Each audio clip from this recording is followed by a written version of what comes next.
अब तक देश में 3,252 लोग जो हैं वो क्योर हो चुके हैं।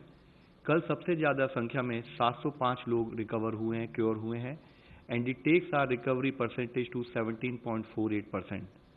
कल से टोटल 1,336 एडिशनल कंफर्म केसेस आए हैं, which takes our confirm cases to 18,601। इससे पहले जैसे हम लोगों ने बताया है कि 3 डिस्ट्रिक्ट थे जिस पर पिछले 28 दिनों से केसेस नहीं आए हैं, उसमें एक और नया जिला अब प्रतापगढ़ इन राजस्थान ऐड हुआ है। इसके साथ ही टोटल 61 डिस्ट्रिक्ट्स हैं देश में, 23 स्टेट्स और यूनियन टेरिटरीज में, जहां पिछले 14 दिनों से कोई केस नहीं आया है। जो 4 नए जिले इसमें ऐड हुए हैं वह हैं लातूर, उस्मानाबाद, हिंगोली, वाशिम महाराष्ट्र से। इसके साथ ही भिवानी एक जिला था जो पहले हमारी लिस्ट में था, जिसमें पिछले 14 दिनों से केस नहीं आए थे, वहां पर केस रिपोर्ट हुए हैं। इसी के तहत मैं आप सभी से और आपके द्वारा सबसे यही रिक्वेस्ट करूंगा कि सभी जिलों को निरंतर प्रयास करते रहना है कि उनका status in terms of case management maintain रहे और बेटर हो। कुछ हेल्थ वर्कर्स जो कोविड पॉजिटिव होने के कारण कुछ हॉस्पिटल बंद हुए, और इसी तरीके से नॉन कोविड हॉस्पिटल में जो अनरिलेटेड डिजीज के लिए पेशेंट भर्ती हुए, बाद में वो पॉजिटिव पाए गए। इसको मद्देनजर रखते हुए हेल्थ मिनिस्ट्री ने कल नॉन कोविड फैसिलिटीज में ऐसे केसेस का पता लगने पर क्या करना चाहिए उससे संबंधित एक दिशा निर्देश जारी किया है। इसके तहत हॉस्पिटल्स में ऐसे इश्यूज की मॉनिटरिंग के लिए हॉस्पिटल इन्फेक्शन कंट्रोल कमेटी को रेस्पॉन्सिबल बनाया गया है।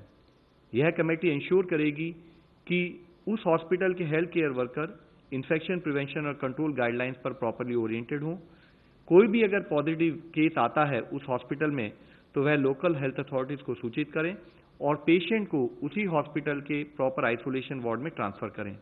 अगर ऐसा कोई पेशेंट पाया जाए तो उसको इमीडिएटली मास्क लगाया जाए और एक डेडिकेटेड हेल्थ वर्कर ही उस केस को अटेंड करे, और जब वह अटेंड करे तो वह भी रिक्वायर्ड प्रिकॉशंस ले। साथ ही बेस्ड ऑन क्लिनिकल स्टेटस अगर जरूरत है तो इमीडिएटली उस पेशेंट को स्टैंडर्ड प्रोटोकॉल के तहत उसको डेडिकेटेड कोविड फैसिलिटी में ट्रांसफर किया जाए और इस फैसिलिटी को डिसइंफेक्ट किया जाए। इस फैसिलिटी में वह पेशेंट जिस जिसके कांटेक्ट में आया है उन सबको क्वारंटाइन किया जाए और 14 दिन तक फॉलो किया जाए।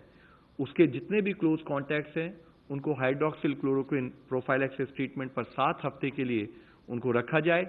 यह सावधानी बरती जाए कि जो भी कॉन्ट्रा इंडिकेशंस हैं हाइड्रोक्सिल क्लोरोक्विन के, उनका ध्यान में रखते हुए उन्हीं पर्टिकुलर लोगों को प्रोफाइलैक्टिक ट्रीटमेंट दिया जाए जो उसके लिए एलिजिबल हैं। अगर इसी सिचुएशन में किसी पेशेंट के साथ साथ कोई हेल्थ केयर वर्कर भी अगर इन्फेक्ट होता है तो उसको रोस्टर से हटाते हुए उसके कॉन्टैक्ट्स को भी 14 दिन के लिए क्वारंटाइन किया जाए और उसको प्रॉपर और इफेक्टिव ट्रीटमेंट प्रोवाइड किया जाए। इन अस्पतालों में ऑपरेशन की कंटिन्यूटी बना रहना जरूरी है, तो जिसके तहत इन अस्पतालों में एक कंटिजेंसी प्लान बनाना चाहिए, उसी हिसाब से स्टाफ का रोस्टर बनाना चाहिए।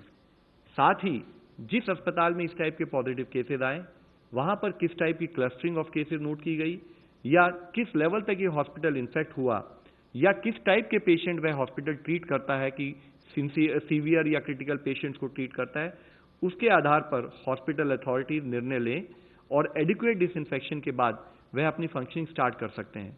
यदि फिर भी पॉजिटिव केस आ रहे हैं तो वह पर्टिकुलर सेक्शन जहां पर कि वह पॉजिटिव केस आए हैं उसको टेम्परेरी क्लोज किया जा सकता है।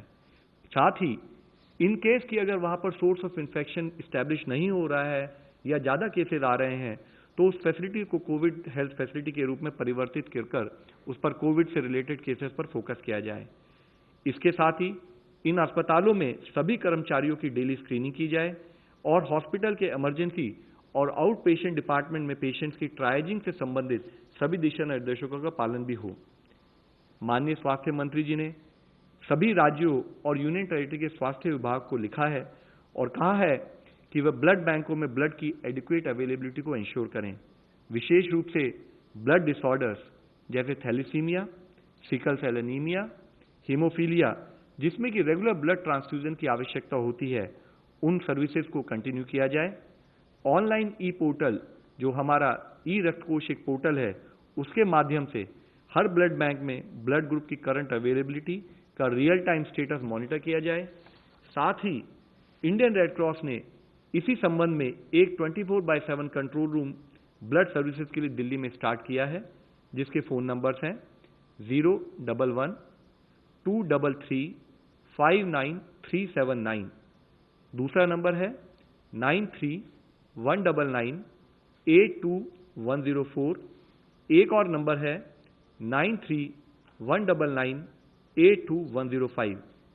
इस फ़ोन नंबर पर कोई भी संपर्क करते हुए अगर उन्हें ब्लड की नीड हो या उनको कोई ब्लड डोनेट करना चाहते हैं तो इस नंबर से कांटेक्ट करते हुए वह सर्विसेज हम ले सकते हैं।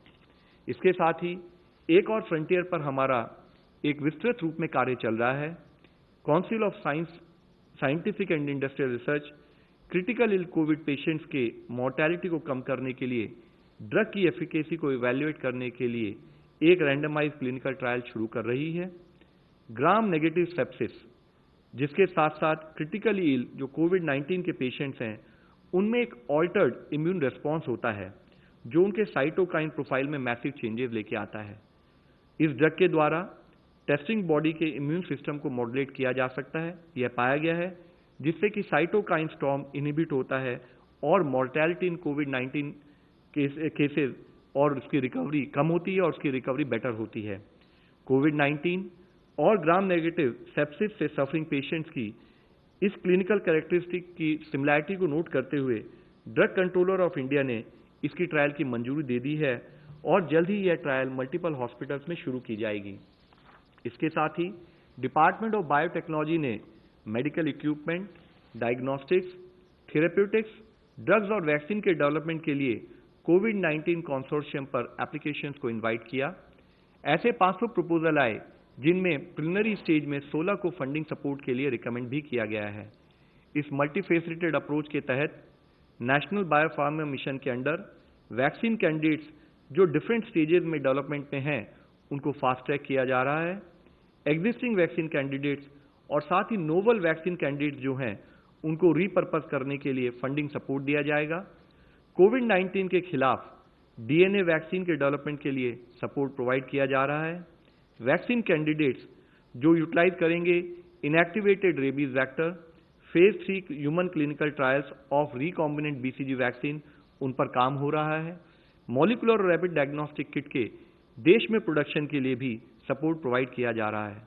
हम सबको अवगत है कि जो हमारी ये कोविड के खिलाफ लड़ाई है, यह मल्टी फ्रंट पर काम कर रहे हैं, डिफरेंट फ्रंट्स पर काम करते हुए इस लड़ाई को लड़ रहे हैं, जिसमें एक फ्रंट है सोशल डिस्टेंसिंग के द्वारा हम अवॉइड करें, दूसरी तरफ कंटेनमेंट एफर्ट्स पर काम करें, तीसरी तरफ साइंस के फ्रंटियर पर काम करते हुए एक कंबाइंड इंटरवेंशन के रूप में हमें इस लड़ाई को जीतना है। धन्यवाद।